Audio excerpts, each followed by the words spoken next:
அக்கா காஃபி எனக்கு வேண்டாம், அவருக்கு மட்டும் போதும். அக்கா என்னக்கா ராத்திரி பூரா தூக்கமே இல்லையா? போடி.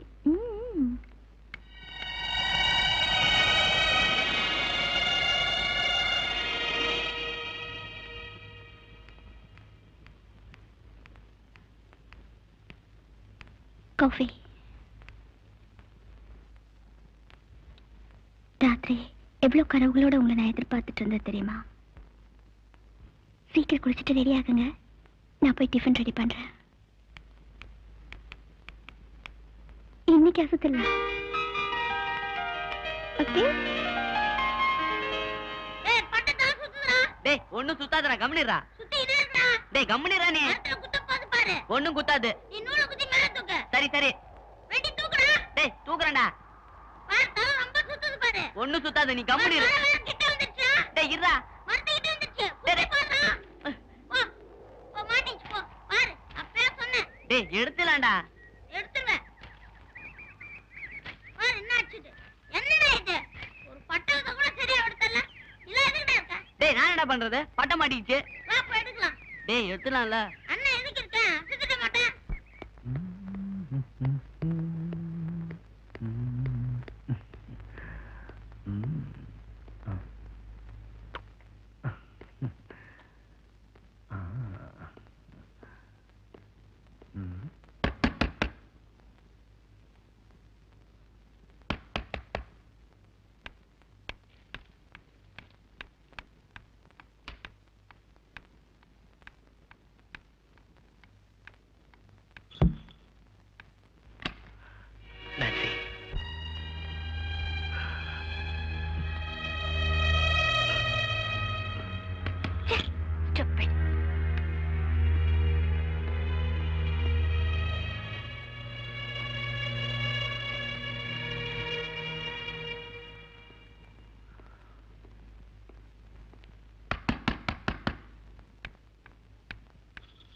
நான்சி ப்ளீஸ் நான்சி, என் நிலைமை கொஞ்சம் புரிஞ்சுக்க முயற்சி பண்ணு. நான் சிங்கமா திட்டத்துக்குள்ள இங்க இருந்து வெளியில போயிடு.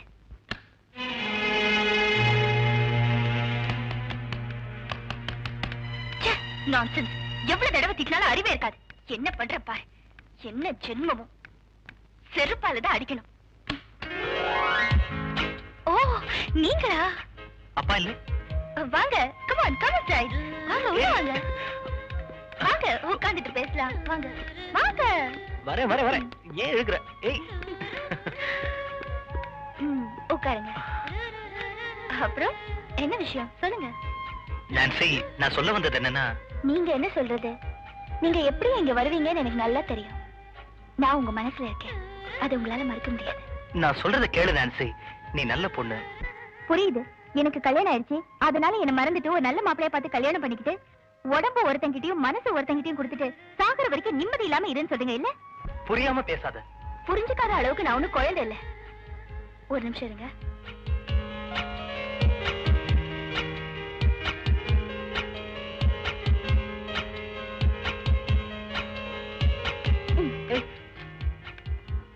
என்னங்க பால் சாப்பிடுங்க. இல்ல நான்சி, சொல்ல வந்தது சொல்லியாச்சு. நான் கிளம்புறேன். கிளம்பலாம், ஆனா பால் சாப்பிட்டு கிளம்புங்க. பரவாயில்ல நான்சி, இதுல ஒண்ணும் விஷம் இல்ல. ஏன் இப்படி எல்லாம் பேசுற? குடு சாப்பிடுறேன்.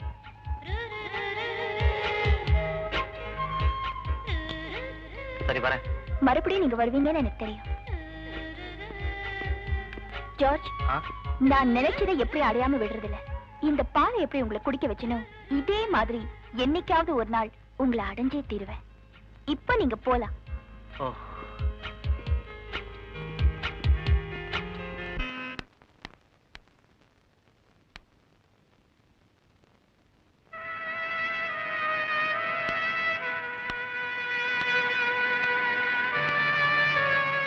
ஜார்ஜ், நேத்து குடிக்கவே மாட்டேன்னு சொன்னீங்கல்ல, எல்லாம் போய் ஏன் இப்படி குடிச்சிட்டு வந்த? சாரி மேரி, என்னால குடிக்காம இருக்க முடியல. 1 வருஷமா 2 வருஷமா சின்ன வயசுல இருந்தே நான் குடிச்சிட்டு தான் இருக்கேன். என்னால விட முடியல, என்னால விட முடியல.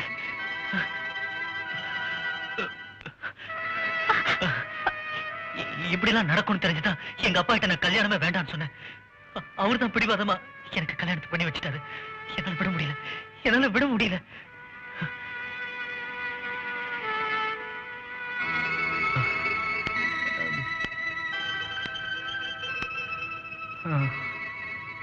பரவாயில்ல, இனிமே குடிக்காதீங்க. சரி.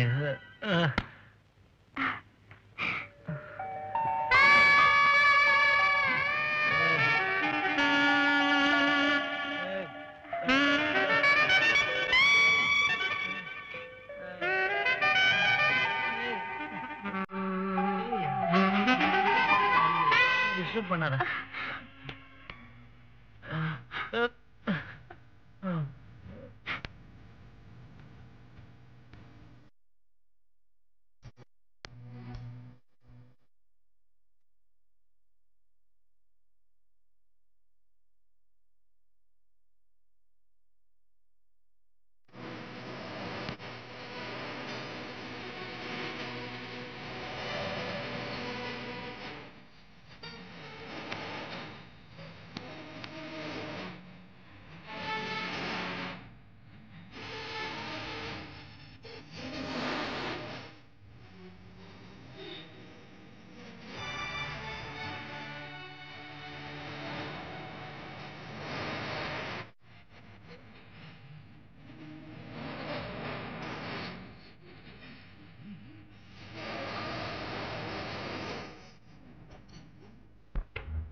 டார்லிங்,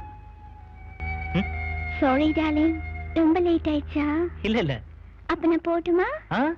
அப்படிலாம் ஒண்ணு இல்ல. வா உட்காரு.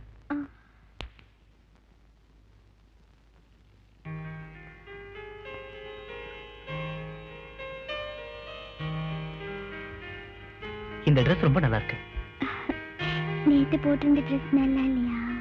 இல்ல இல்ல, அது நல்லா இருந்தது. இது அதை விட நல்லா இருக்கு.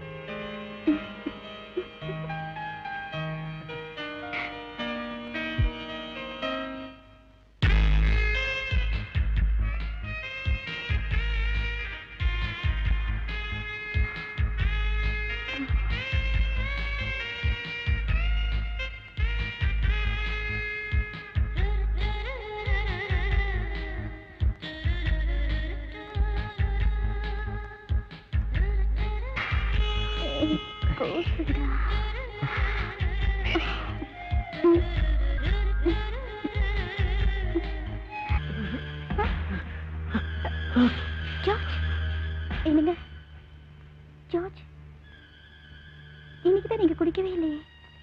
வேற ஏதாவது ப்ராப்ளமா? என்ன மன்னிச்சிடு, என்னால முடியல. உன்னை தொட்டாலே என் உடம்பெல்லாம் சிலுக்குது, என்னோட நரம்பெல்லாம் வலிக்குது. ஐம் சாரி, உன் வாழ்க்கையை நான் கெடுத்துட்டேன். ஏன் இப்படி எல்லாம் பேசுறீங்க? வாழ்க்கைனா இது மட்டும் தானா? இன்னும் எவ்வளவோ இருக்கு. உங்களுக்கு சரியாயிடும். நல்ல டாக்டரா பாப்போம். ஓஹோ, இதான் உங்க பிரச்சனையா? Yes doctor. Okay mister George, நல்லா ஞாபகப்படுத்தி சொல்லுங்க. உங்களுக்கு ஏதாவது ஆக்சிடென்ட் ஆகி அடிக்கடி பட்டிருக்கா? No doctor.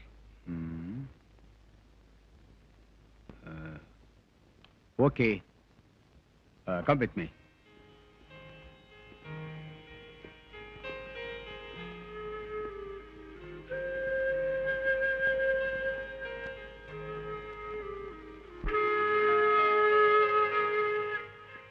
நான் செக்அப் பண்ணி பார்த்ததுல நர்வ்ஸ் வீக்கா இருக்கு.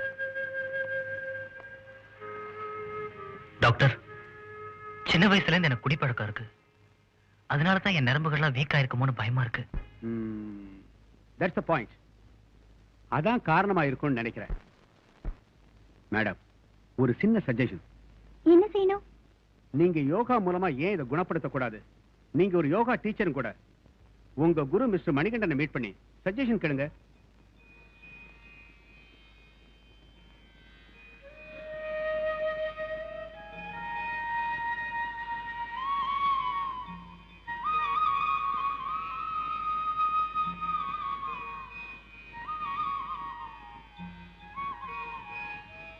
வணக்கம். ஆமா, சௌரியமா இருக்கீங்களா? நல்லா இருக்கும். வாங்க உட்காருங்க, சும்மா உட்காருங்க. அப்புறம் என்னமா சொல்லு. மாஸ்டர், குடிப்பழக்கத்தினால என் புருஷனுக்கு நரம்பெல்லாம் தளர்ச்சி அடைஞ்சிருச்சு. அதனால தானோ என்னவோ எங்க தாம்பத்திய வாழ்க்கை பாதிச்சிருச்சு. என் குருங்கிற முறையில உங்ககிட்ட அட்வைஸ் கேட்கலான்னு வந்தேன். புரியுதுமா. என்ன கேட்டா யோகாங்கிற அற்புதமான கலையால குணப்படுத்த முடியாத நோய்கள் எதுவுமே கிடையாது. மனசை ஒருநலப்படுத்தி ஒரு குறிப்பிட்ட விஷயத்துல கவனத்தை செலுத்தி நாம செய்யற தியானத்துக்கு தாமா யோகான்னு சொல்றோம். இப்போ மனுஷன் தண்ணீர் மேல நடக்கிறது, பூமிக்கடியில குழி தோண்டி மணிக்கணக்கில் புதஞ்சு கிடக்கிறது, உடம்பு முழுவதும் நெருப்ப வச்சு கொளுத்திக் கொள்றது, இதெல்லாம் கூட மனக்கட்டுப்பாடுடன் அவங்க மேற்கொள்ற தியானம் தான், அதாவது யோகான்னு சொல்றேன். புராண இதிகாசங்கள்ல முனிவர்கள் மேற்கொண்ட தவம், அவங்க அடையிற முக்தி, அதனால அவனுக்கு கிடைக்கிற வரம், இதெல்லாம் கூட ஒரு வித தியானம் தான். நான் ஏன் யோகாவை பத்தி இவ்வளவு சொல்றேன்னா, யோகா என தியானத்தினால முடியாது எதுவுமே கிடையாது. இங்க பாருமா, உன் கணவருக்கு ஆரம்ப பயிற்சியிலிருந்து தொடங்கி படிப்படியா யோகாவின் ஒவ்வொரு ஸ்தானத்தையும் விளக்கமா எடுத்து சொல்லி பாடத்தை நீயே நடத்து. நான் தர்ற புத்தகங்களை படிக்க சொல்லு. மேற்கொண்டு என்னோட அறிவுரைகளும் ஆசீர்வாதமும் உங்களுக்கு எப்பவும் உண்டு.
என்னமாச்சு? டாக்டர்கிட்ட போனீங்களா? என்ன சொன்னாரு? நீங்க ஒரி பண்ற அளவுக்கு ஒண்ணு இல்ல மாமா. எங்க ஃபேமிலி டாக்டரை பார்த்தேன் மாமா. அவர் சின்ன வயசுல இருந்து குடிச்சதுனாலதான் இப்படி ஆயிடுச்சுன்னு சொன்னாரு. அப்படின்னா குணப்படுத்தவே முடியாதா? முடியும். எங்க யோகா மாஸ்டர் பார்த்தேன். இது யோகா மூலியமா குணப்படுத்த முடியும்னு சொன்னாரு. என்னையே பயிற்சி கொடுக்கலான்னு சொன்னாரு. ஏமா இங்கிலீஷ் மருந்தால முடியாதா? யோகா மூலியமா குணப்படுத்த முடியும்னு சொன்னாரு மாமா. பயிற்சி கூட ஆரம்பிச்சிட்டேன். எப்படியோமா, என் மகனை மனுஷனாக்குன்னு அதுவே போதும். நீங்க அவரை பத்தி கவலைப்படாதீங்க மாமா, அது என் பொறுப்பு.